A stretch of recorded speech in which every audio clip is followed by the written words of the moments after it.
to resume the call. Gina, are you prepared? Yes, we're ready. Okay, I'll let Rebecca Karras go ahead and talk about what we've been discussing. Okay, I think we just had one question on, I think some of these you just sort of covered at a high level, saying they were going to be incorporated. The response that you had for comment number 1 for the 002 and 8005 document, we just wanted to understand, I think, what you meant by the response that you have listed there on the quantitative information we were asking for. Okay, sure. Skip, do you guys want to go over that with you do this? Becky? We're gonna let Scott Nelson do it. Is that okay, Patricia? Sure, and just, I guess, be careful we don't get into any detailed numbers. Okay. Understood. So what we did is the previous revision of the controlled seismic report included SSE seismic loads along with other things such as channel bow and SCRAM and such. NRC requested that we add values or add fuel channel displacements due to LOCA and SRV, and we did so.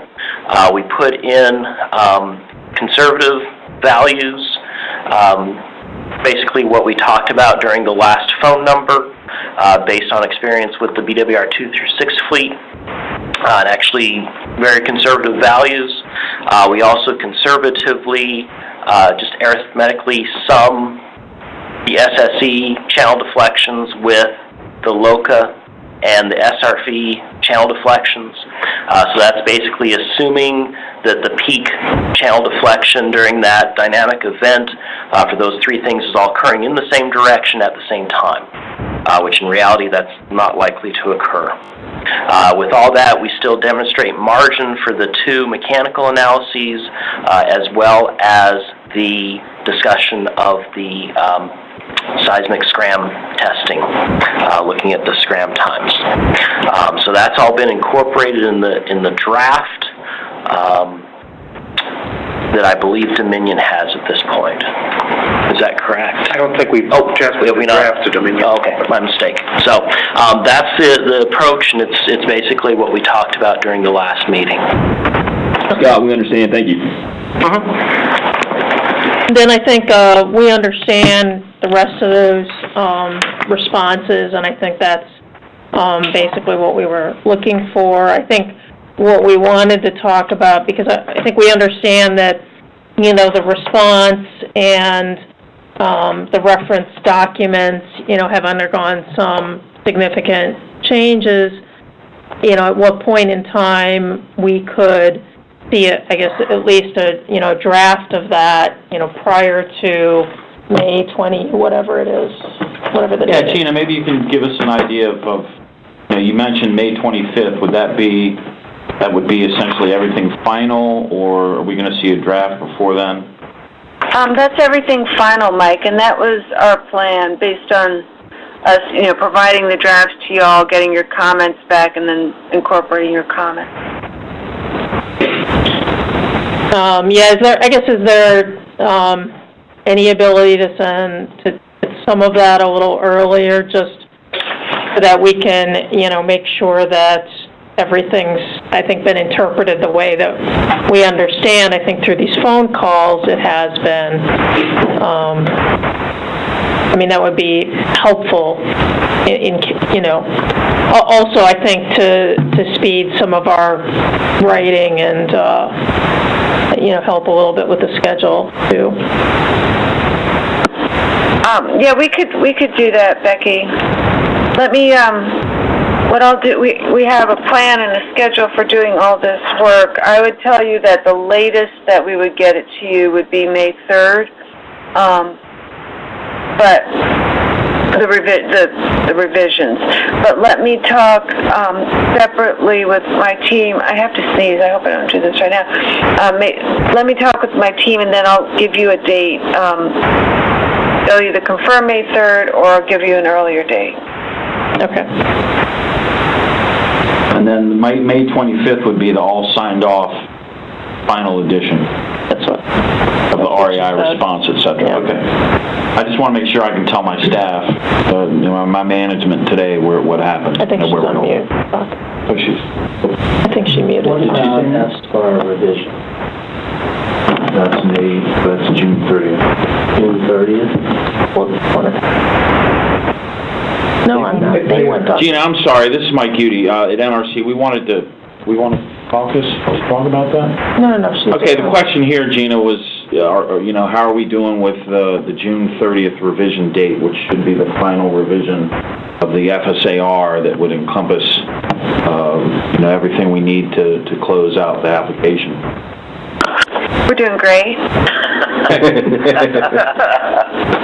Everything will, okay. I have to take this back. I'm not sure. Let me just go back a step. I said May 3rd or earlier, but you know what? I'm looking at our schedule. I'm not, and hearing feedback from John and Tom, I'm not sure that's going to happen. So Becky, I have to get back with you on when we can give you a draft, okay? That's fine, and I think we're just, I think we're flexible on when that could be. I would just hate to have you finalize it, and then we find something where there had been, maybe a misunderstanding.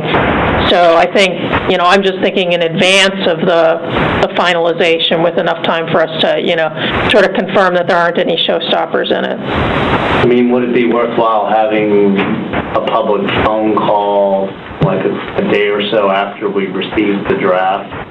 We have as far as I know, Tom Ty has a call scheduled for next Wednesday and the following Wednesday. Okay. I don't know if he's scheduled any more than that. So it sounds like next Wednesday might not be needed if they don't have this draft ready. Probably not.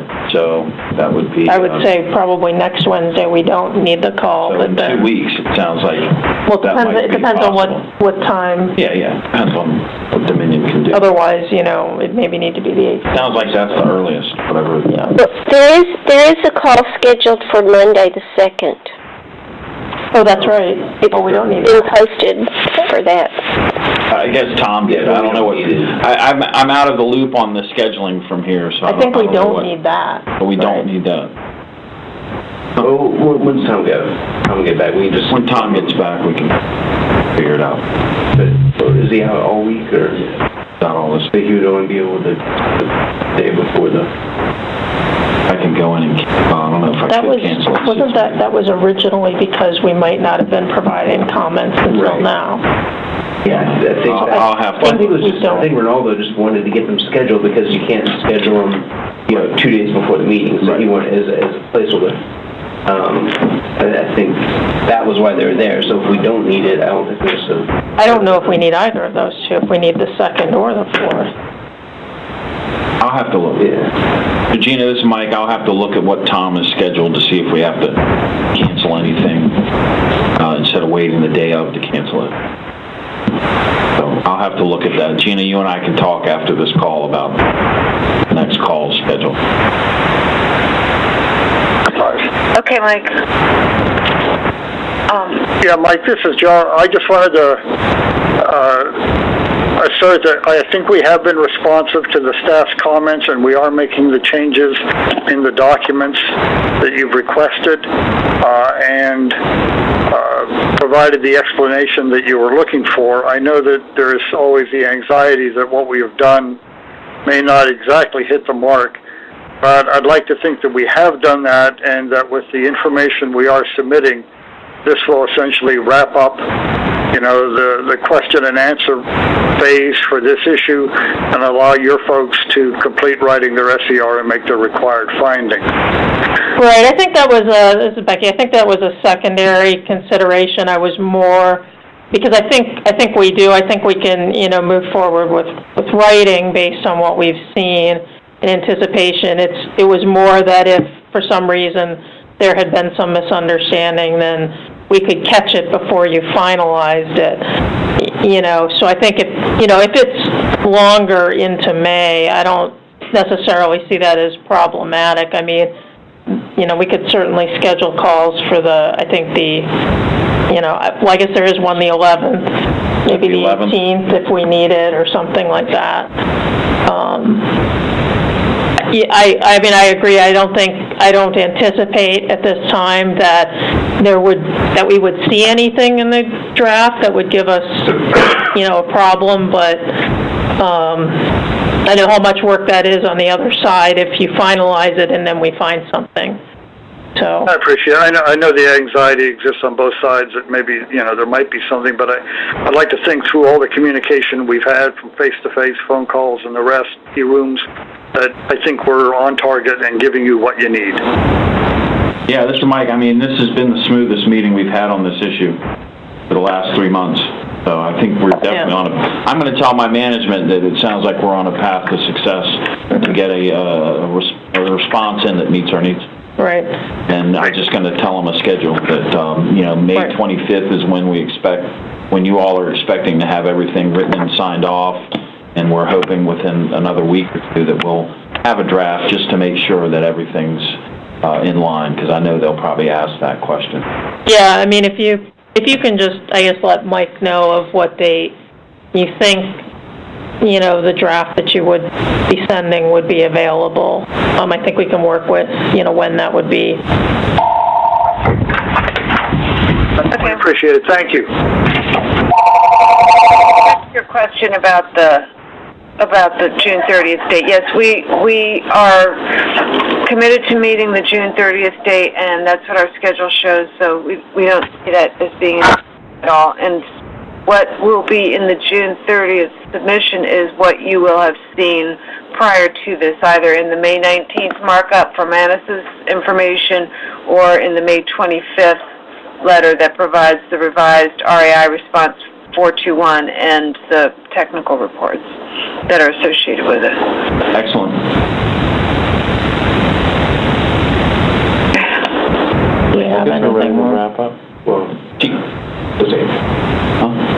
yeah, we'll have to do the public. So, Gina, it sounds like to me that we're ready to wrap up this meeting and we don't need to have the proprietary call at 3 o'clock. I agree. Well, I appreciate everybody's time, both sides. This has been a lot of work, and it sounds like we're almost to the finish line, which is very good. So right now, I can open the call up to any members of the public who would like to ask the NRC any questions. Yes, hi, Michael. This is Erica from Richmond. Hello. Hi. I do have a couple of questions. I heard Gina mentioned something about having a standalone document, and I guess this is reference to the fuel. I'm not quite understanding deleting sentences that the assessment of combined loads on fuel assemblies has been completed and is described. Further, the last sentence should not refer to the DCD approach, and changing that. So why are they moving away from the DCD approach? We're taking a look at that documentation right now, Erica, so we can give you a response. Yeah, because then it says it should read, the results indicate that combined load accelerations meet the acceptance criteria. I mean, that's very vague and very generic. I can't imagine that design control document actually should have more information, I'm pretty sure. And also, scroll down a little bit further, then it's on that revision 2. Are you on page 5 of our, what comment are you referring to? That's just it. The way this is designed, it's kind of hard for me to tell you. Towards the 002N8005 revision 2. Then it goes on to say in page 1, paragraph 2, and in section 2.3, the values for fuel channel displacement should be referred as a single directional displacement, and it should be indicated that the final values will be determined. I thought earlier in this conversation that the whole idea of going with a single direction wasn't acceptable. So how can you put that in? Or it just hasn't been determined yet? We're still trying to find the wording in our documents. Here. So this is item 3 on page 1, paragraph.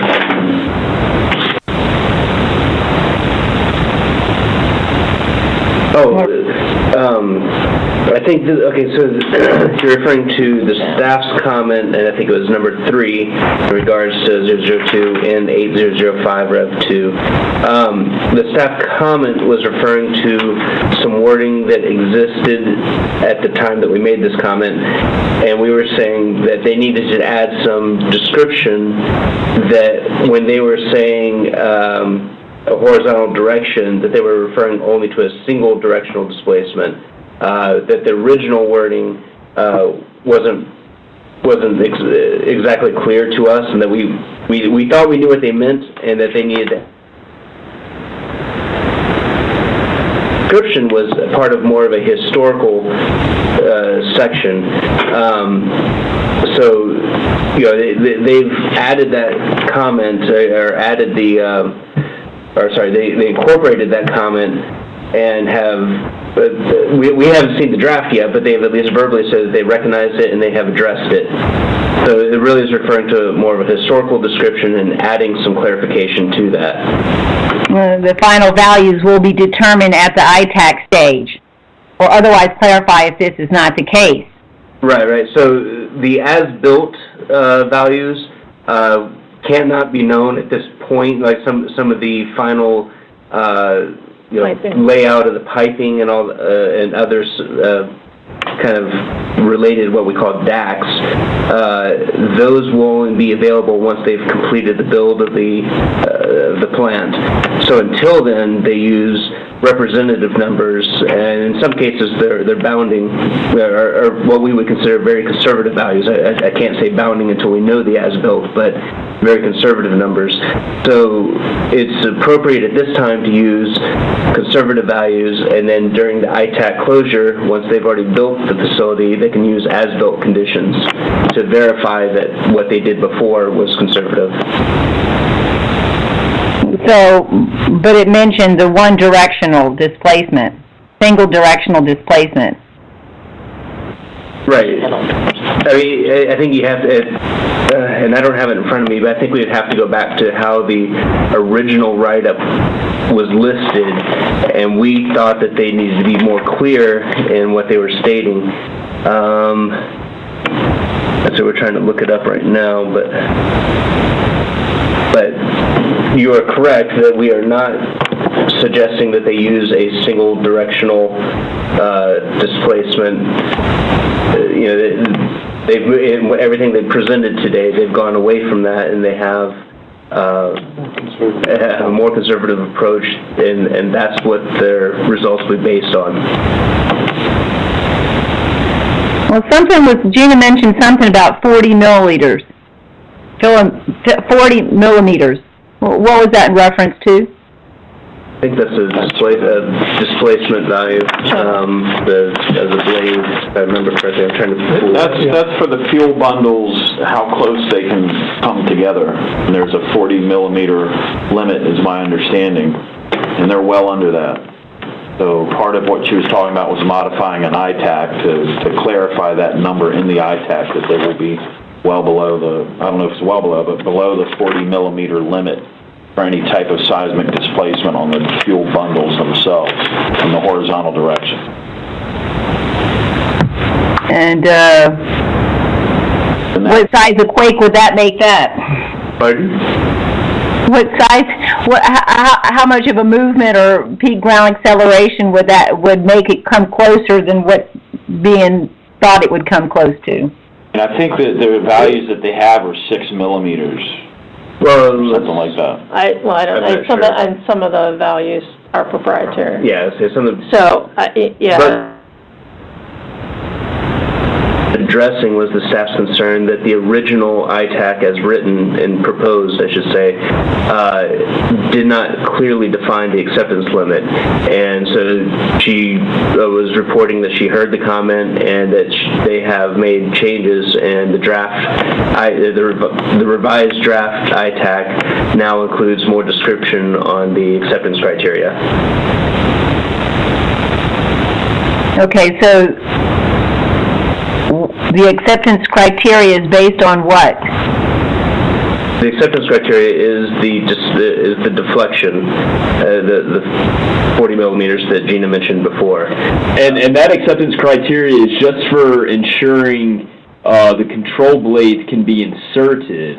There's obvious other acceptance criteria, like stress and strain acceptance criteria for your bending moments of, structural members inside the core. There's also acceptance criteria related to the accelerations that we were talking about earlier.